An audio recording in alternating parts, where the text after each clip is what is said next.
But it's the uncertain things that are hard to wait for. It's the things that are promised but yet not seen that are hard to wait for. And when God tells us to wait, He asks us to wait on His promises because they're faithful, because He knows what He already is creating for you. God knows what He's creating for you. He's creating it with the details of knowing your heart and the intentions that He has to develop the giftings in you, to develop the life that He has created for you. Sometimes we just want to rush it and we go, God, what are you waiting for? Can't you see? I'm running out of time. We question God about these things, don't we? Like He doesn't know how long we have. Like we could catch Him by surprise one day. Waiting is that period of time between an initial desire and the manifestation of our anticipation.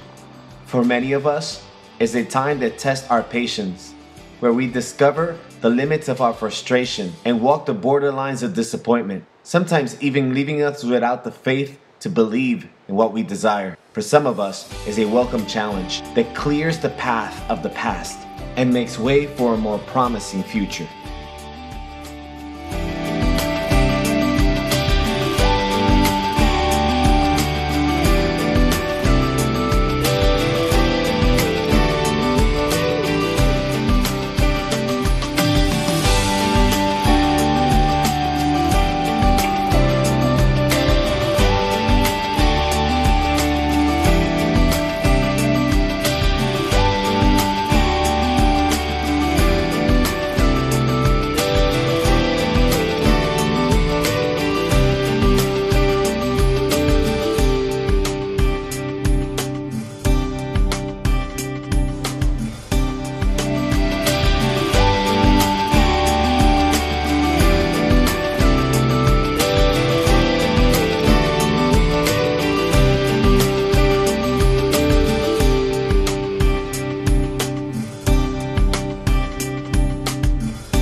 In our culture, the word waiting seems to mean to sit until something happens. However, Scripture has many different definitions for this word, such as looking with anticipation, patience, expectancy, desire, to receive, to accept, to wait up for.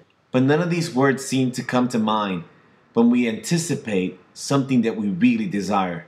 And if you ever waited on someone, or someone has waited for you, you know how frustrated it could be on either end of that situation. We associate words like anxious, patience, frustration to what should be a positive process.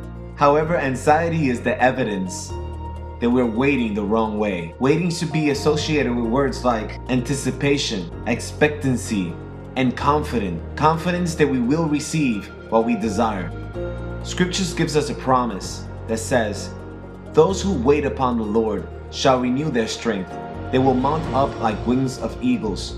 They will run and not get tired. They will walk and not faint."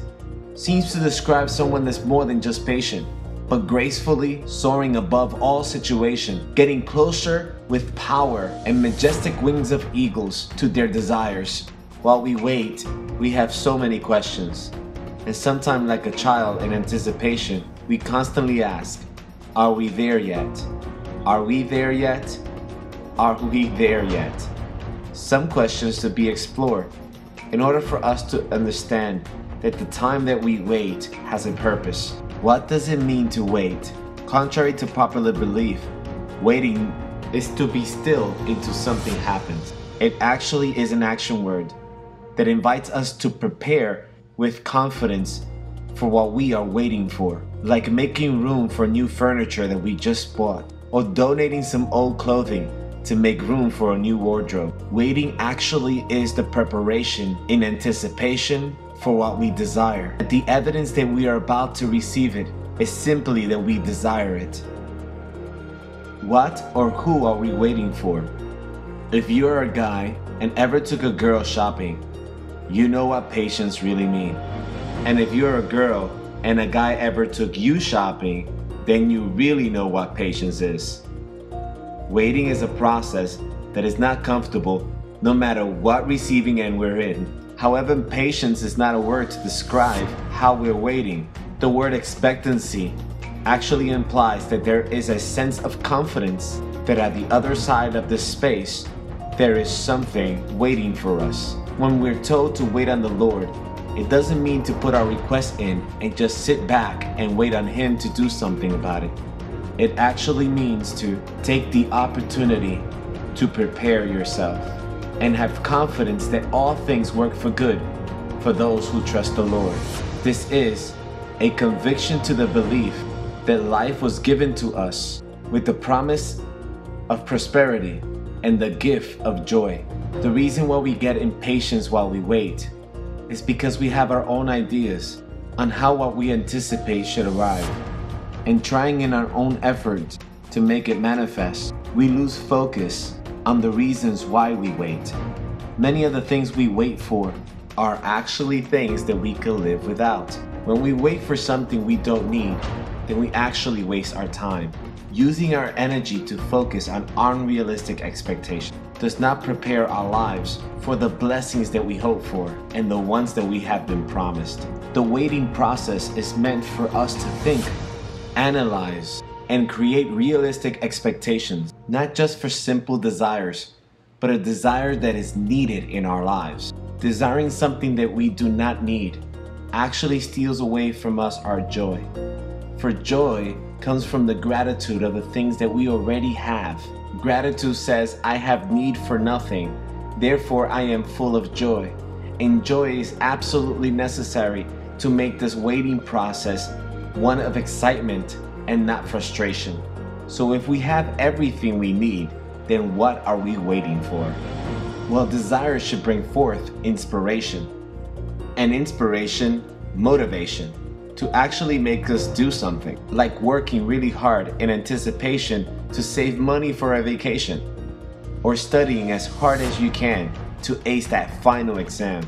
These situations might bring their own frustration, but at the end the outcome is the desire. But we usually don't associate this with waiting because we already know the intentions of our actions. This makes the process easier and makes us get to our goal faster because our anticipation takes care of our frustration. The challenge makes a desired outcome change the definition of waiting to anticipating, the reward of our participation and not our patience. This beats waiting to get lucky. Otherwise, waiting is like wanting to win the game and never playing in it. For unrealistic expectations waste our time from our true intentions. Then we ask, how long should we wait? And the answer is, as long as it takes, especially if you're working towards it. The truth is that a lot of us give up along the way because we don't realize that the frustration don't come from the period of time that we wait, but because it seems like we're waiting forever. This is because we don't know where we're going and we have not learned from where we've been. If you ever taken a road trip somewhere several times, after a while, the trip seems shorter. Even though the miles have not changed, the perception has.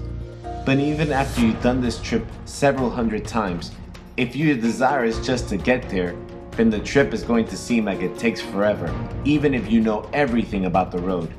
This is because you're more concentrated on getting there and the fulfillment of that satisfaction, instead of concentrating that you consciously know that you're closer by every single mile that you travel.